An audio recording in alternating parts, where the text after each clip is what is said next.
12-year-old Peyton Lutner's screams echoed through the Wisconsin woods, but no one was there to hear them. She had been lured into a park by her two best friends, stabbed 19 times, and left for dead.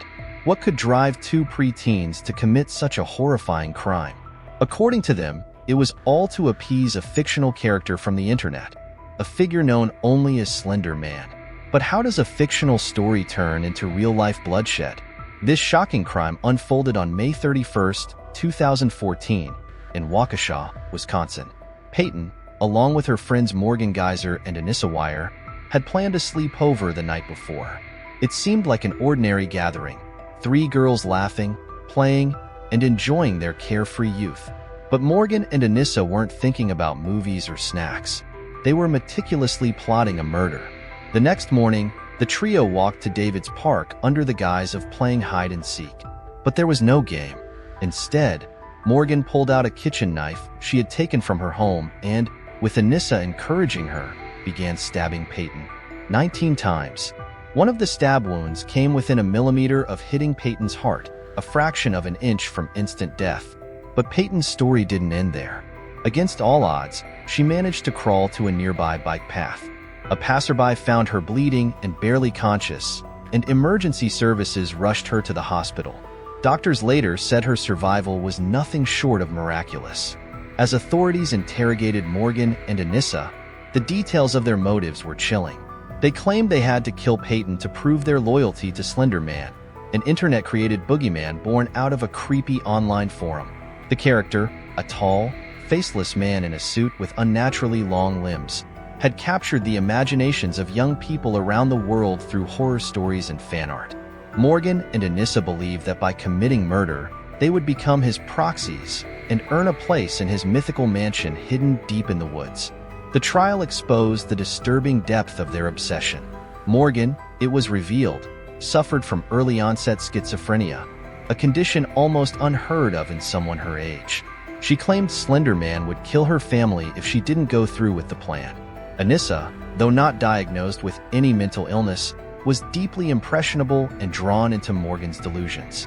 During the court proceedings, the defense attorneys painted a picture of 2 young girls unable to distinguish fantasy from reality. But for Peyton and her family, the damage was real. She spent weeks in the hospital recovering from her physical wounds and years grappling with the emotional scars left by people she once trusted. Both Morgan and Anissa were tried as adults, a controversial decision given their ages. In 2017, Morgan was sentenced to 40 years in a mental health facility, while Anissa received 25 years in a similar institution. The case ignited debates about juvenile justice, mental health, and the influence of internet culture on impressionable minds. But perhaps the most haunting part of this story is the question it leaves us with. How far can fiction seep into reality? Slender Man was never real, yet his shadow loomed large enough to inspire an act of near-lethal violence. Peyton survived, but the question remains. What could stop another child from being consumed by an imaginary horror? This case stands as a chilling reminder of the power stories can hold, and the blurred line between virtual fantasies and real-life consequences. This case left the world grappling with difficult questions about the internet's impact on young, impressionable minds.